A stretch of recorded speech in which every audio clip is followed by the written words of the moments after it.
Spinoza proves that Jesus survived the cross and lived to the age of 87, hidden in Alexandria. The silence of the library was absolute when Baruch Spinoza placed the manuscript on the oak table. It was the year 1665, and the Dutch philosopher had just uncovered something that would force him to publish anonymously for the rest of his life.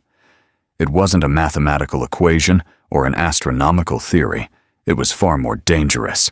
He had found documentary evidence that the most important story ever told was, in truth, an edited version of events, a constructed narrative, revised and perfected over centuries to maintain control over millions of people.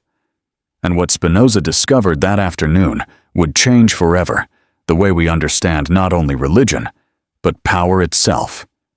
Imagine for a moment that everything you were taught about the most pivotal event in Western history was incomplete. Not necessarily false, just carefully selected. Like a film where you're shown only the scenes the director wants you to see, while everything else ends up on the editing room floor. That is exactly what happened with the accounts of the life and fate of Jesus of Nazareth. And Baruch Spinoza, armed only with logic, reasoning, and meticulous textual analysis, managed to reconstruct what could truly have happened. What you're about to discover in this video is not a conspiracy theory.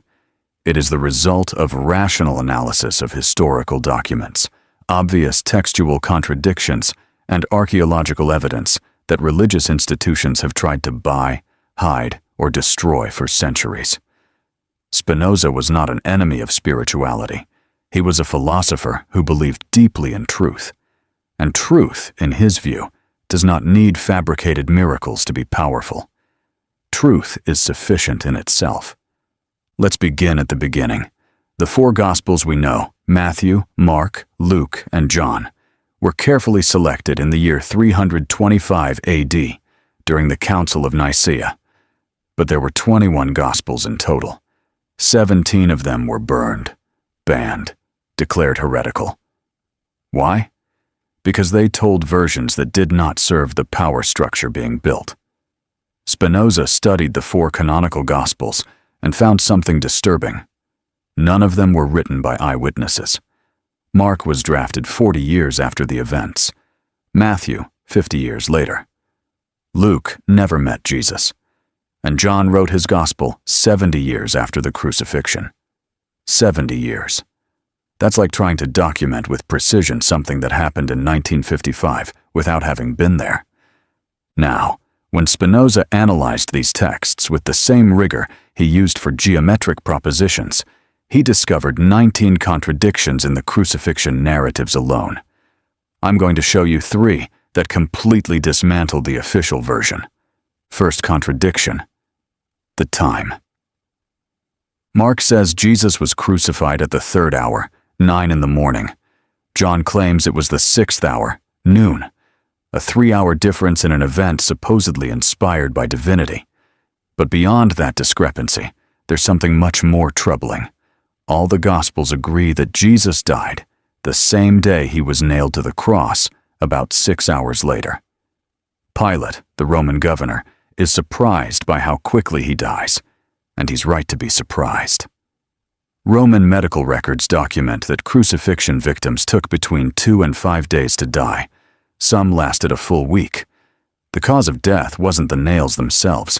It was slow asphyxiation, dehydration, septic shock, a prolonged and agonizing process. Dying in 6 hours was medically unlikely. Second contradiction: who was present? Matthew says the women watched from afar. Mark confirms, from a distance. Luke repeats, from a distance. But John places Mary, Jesus' mother, at the foot of the cross, close enough to hear her son's final words. How can Mary be both far away and right there? Someone is inventing details to increase the emotional impact of the scene. Third contradiction, and this one is devastating: the last words. In Matthew, Jesus cries out in despair, my God, why have you forsaken me?" In Luke, he says calmly, "Father, into your hands I commend my spirit. And in John, he simply declares, it is finished.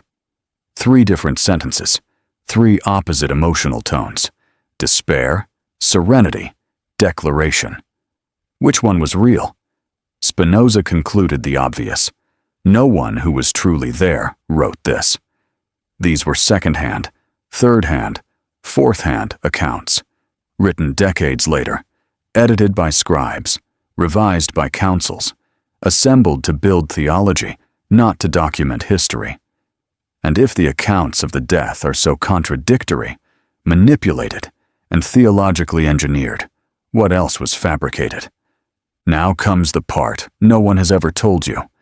There are 3 documents that survived the fires of religious institutions, 3 texts that tell a different version. And one of them was found in 1945, buried in Egypt, inside a sealed ceramic jar for 16 centuries. It's called the Gospel of Thomas, not the apocryphal one you may know. This is different, older, more detailed, and far more dangerous. In fragment 7 of this gospel, there is a passage that has been mistranslated for centuries. The official translation says, "Whoever drinks from my mouth will become like me." It sounds like a mystical metaphor, but the original Aramaic word is not mouth, it is breath. Whoever receives my breath will live as I have lived. Breath. In ancient medicine, that means artificial respiration, resuscitation. There's more. In the same gospel, verse 12, the disciples ask, "Who will be our leader when you depart?" And Jesus answers, "Wherever you are, go to James the just." Not Peter, not John. James. James, the blood brother of Jesus, the one the institution tried to erase from history for being a biological brother. Because a biological brother destroys the narrative of Mary's perpetual virginity. James led the community in Jerusalem for 30 years after the crucifixion. 30 years. And nowhere in the historical record about him is a resurrection mentioned. He speaks of Jesus as teacher, as brother, as moral leader, never as a divine being who returned from death. Why? Because he knew his brother had not died. Now connect the dots.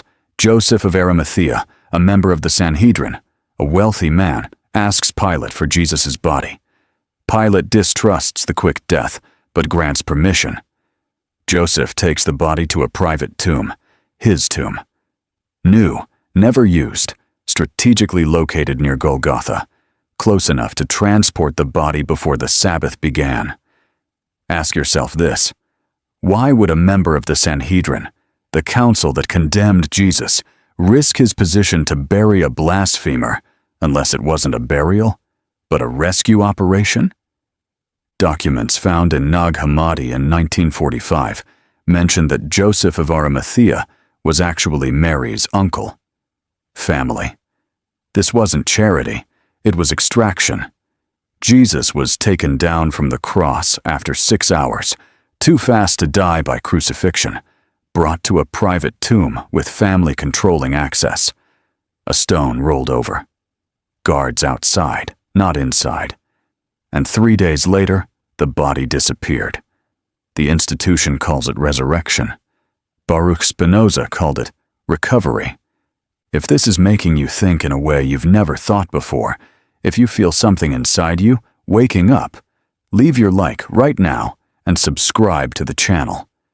This kind of content doesn't appear anywhere else because it questions the very foundations of institutional control, and we need to spread this information. There are 4 medical elements that show. Jesus of Nazareth did not die on the cross. I'll show you all 4, and you decide. First, the spear thrust into his side.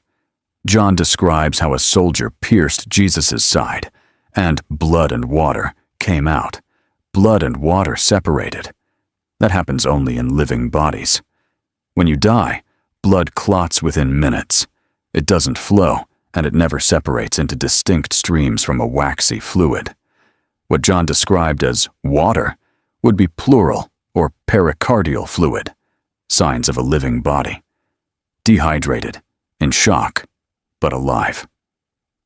Second, the time on the cross. Pilate is astonished in Mark.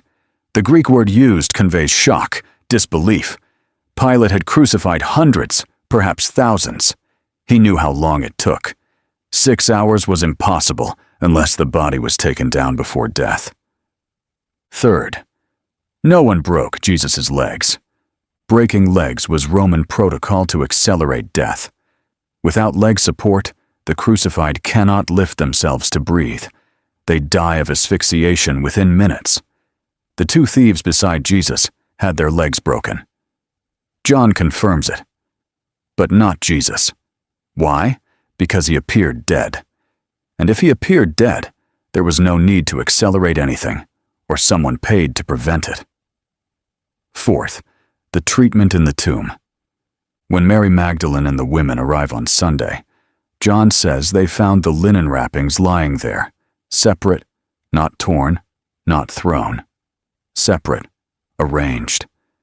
John describes that the cloth that had been over Jesus' head was folded separately, apart from the linen, folded.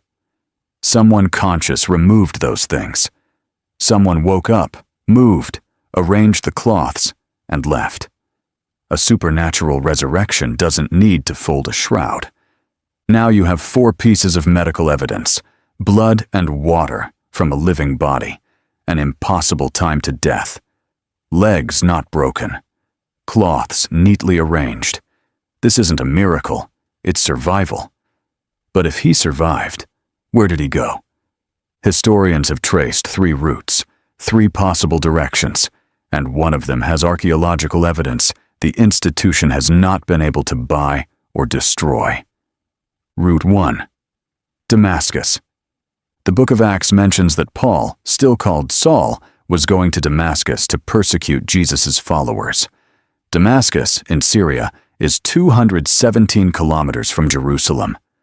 Why would followers of Jesus be that far away only weeks after the crucifixion? Because someone important fled there, and communities form around leaders, not around memories. There are records in Old Syriac that speak of a Nazarene teacher who lived in Damascus between the years 33 and 41 AD. He taught, he healed. He never claimed to be divine. He said he was a prophet, a survivor. Route 2. India. The Gospel of Thomas, the apostle who, according to tradition, went to India, mentions 3 times that he carried the teachings of the one who defeated death. Defeated, not resurrected. Defeated as in, survived. In Kashmir, in northern India, there is a tomb called Rosabal. Inside, the inscription reads, Yusasaf, leader of the healed, died at 87 years old, came from the Holy Land. The tomb is aligned east-west, a Jewish pattern, not Muslim, not Hindu, Jewish. And carbon-14 dating, carried out in 2010, places the remains between 50 and 120 AD. But Route 3 has the most evidence, and it's the one the institution tries to erase. Alexandria, Egypt. In 1897, British archaeologists excavating the suburbs of Alexandria found a Jewish necropolis dated to the 1st century. Among the chambers, one stood out, larger, better preserved, with inscriptions in 3 languages, Greek, Aramaic, and Coptic, and a rare symbol. The fish interwoven with an anchor, an early Christian symbol. And there, in a Jewish tomb dated to 120 AD, decades before Christianity officially adopted that symbol, the Aramaic inscription read, Yeshua, Bar Yosef min Nazareth, Rabbi HaKadosh, Jesus, son of Joseph the Nazarene, Holy Rabbi. Below, in Greek, he lived 87 years. The discovery was documented, photographed, and sent to the British Museum. In 1898, representatives of the religious institution offered an undisclosed sum to acquire the artifacts. The museum refused. 3 months later, a mysterious fire destroyed part of the sector where the objects were stored. The photographs survived. The bones disappeared. The archaeologist in charge, Dr. William Flinders Petrie, wrote in his personal diary, published posthumously in 1942. We received 3 visits from men dressed like clergy. They offered sums that would make any museum sell its soul. When we refused, one of them said, word for word, "You do not understand what you are guarding. This cannot exist." 2 weeks later, the fire. Too much coincidence for my reason to accept. Petrie also described details of the tomb that were never officially published. He wrote, "The 2 smaller urns contained the remains of an adult woman and 2 children. Preliminary analysis of the woman's bones indicated Mediterranean origin, possibly Egyptian. The children were both under 10, and alongside the bones, fragments of papyrus, nearly illegible. We could translate only 3 words, Bar Minan, our teacher, and Alexandria ha Gedola, Alexandria the Great, our teacher. Not our God, not our Savior, teacher." That changes everything. Because if Jesus lived as a teacher in Alexandria, he wasn't hiding, he was teaching. And Alexandria in the 1st century was the intellectual center of the world, a library with 700,000 manuscripts, a Neoplatonic philosophical school, a huge Jewish community, Egyptian temples, a fusion of cultures, religions, knowledge. It was the perfect place for someone who wanted to teach, far from Jerusalem, far from politics, far from the Sanhedrin, far from Rome. And there's more. Alexandria had a tradition of sheltering political fugitives. There were asylum laws. Rome respected certain local autonomies. If Jesus arrived there as a refugee with a new identity, protected by the local Jewish community, he could live for decades without being found. And this explains why the earliest Christians of Alexandria had a theology so different from Rome's. Clement of Alexandria, Origen, the Gnostics, they all taught Jesus as a wisdom teacher, not a sacrifice. They had access to traditions Rome didn't have, or traditions Rome destroyed. But there's more, much more. In 1945, in Nag Hammadi, Egypt, a farmer named Muhammad Ali al-Saman found a buried ceramic jar.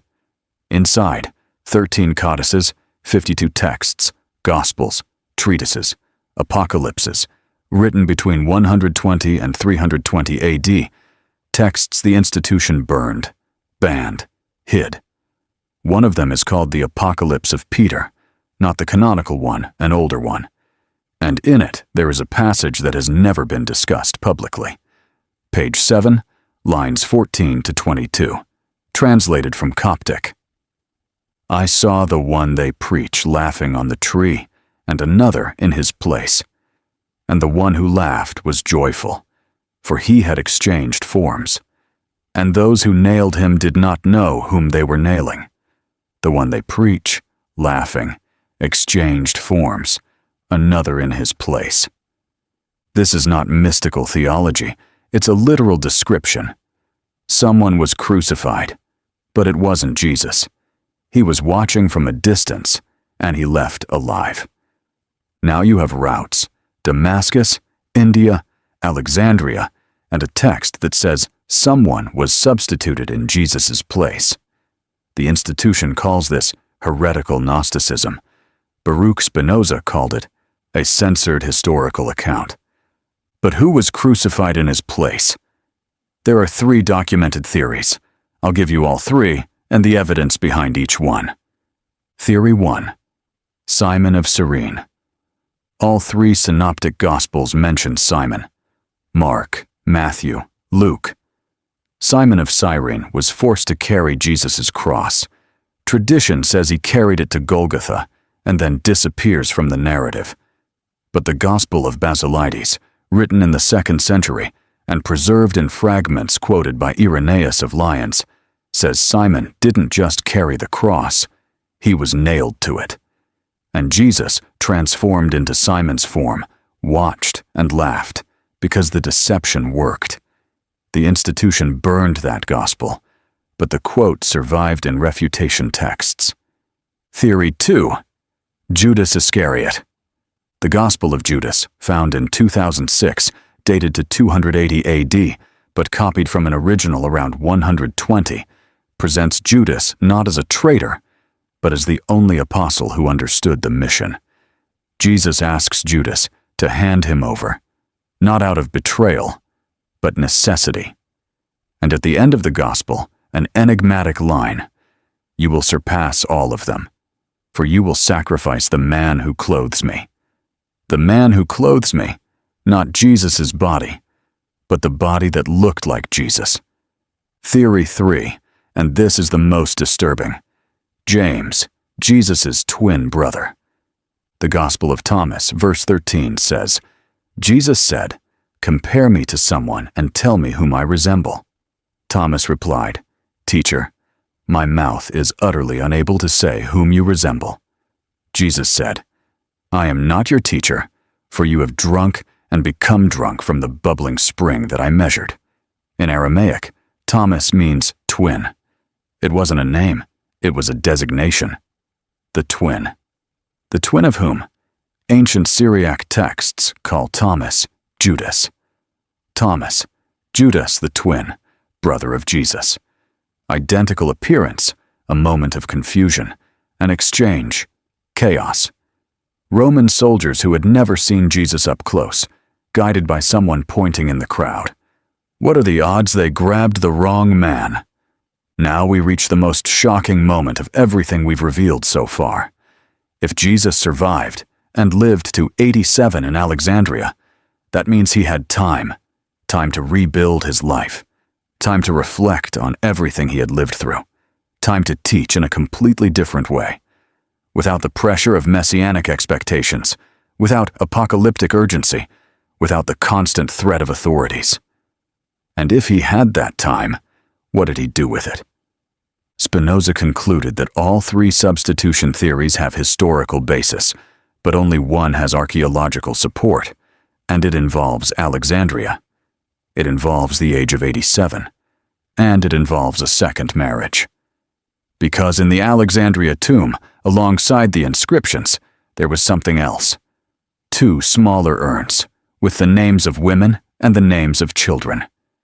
I'm going to show you now the 3 documents that prove Jesus remarried, and why that fact destroys 2,000 years of forced celibacy, control over sexuality, and institutional manipulation.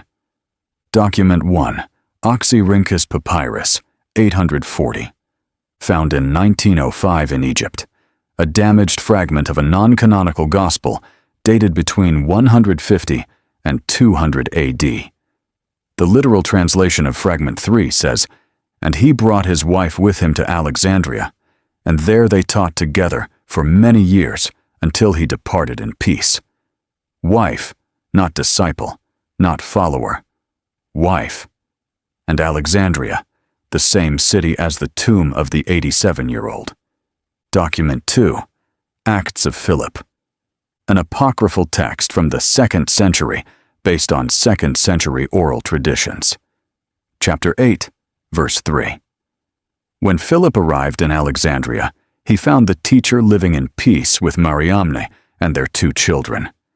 Mariamne is the Aramaic name of Mary Magdalene, 2 children.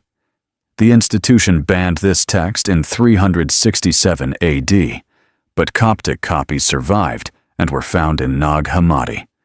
Document 3, and this is the most explosive, a letter of Clement of Alexandria, written around the year 200.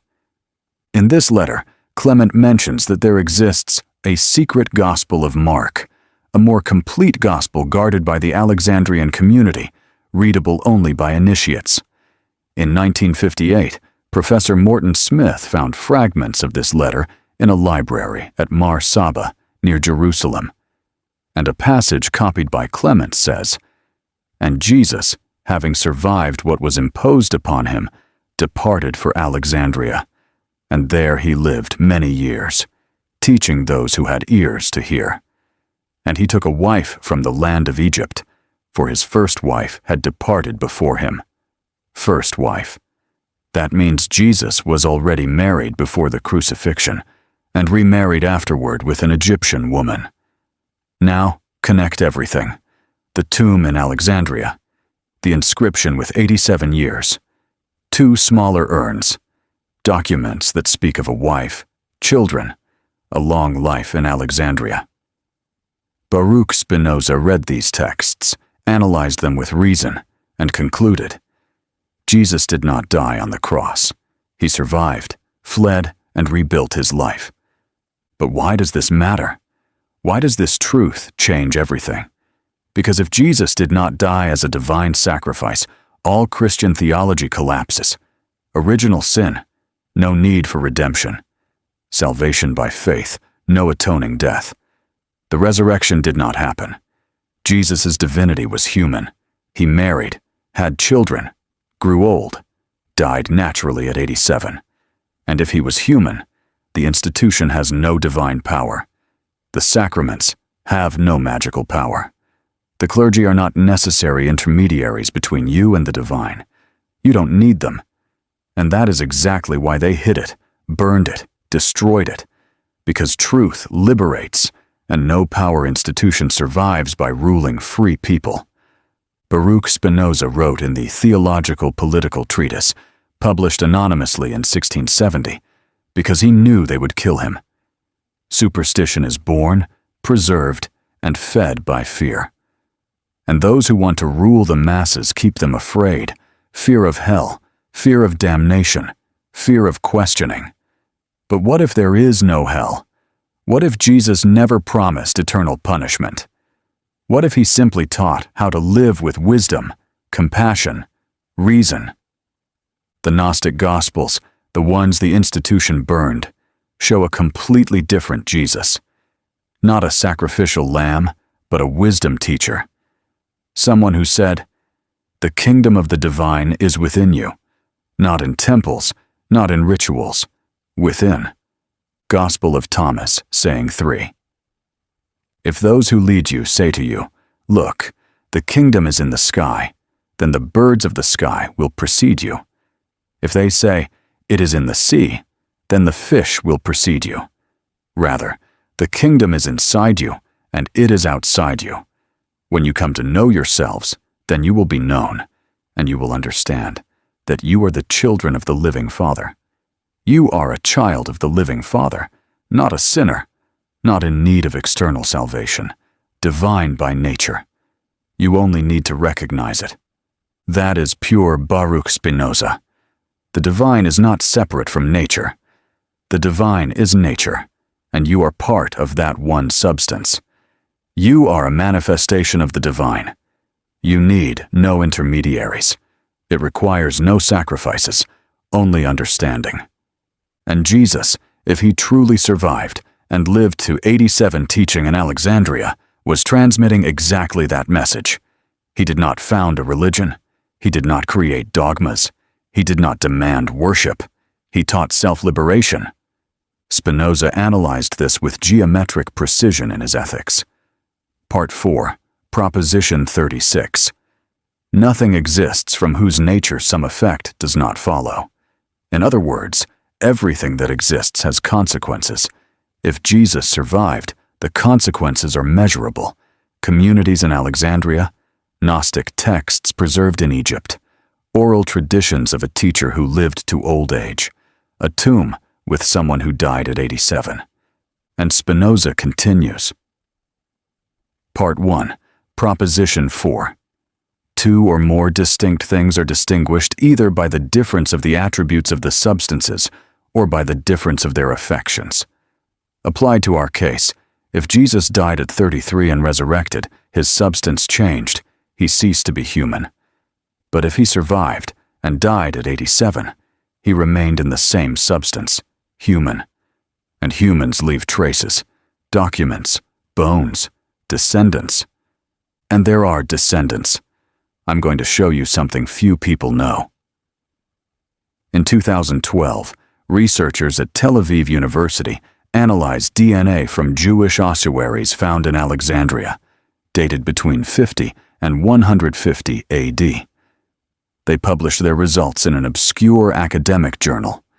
They identified a rare genetic lineage, a DNA marker of type J1, common in Levantine populations, but with a specific mutation found nowhere else.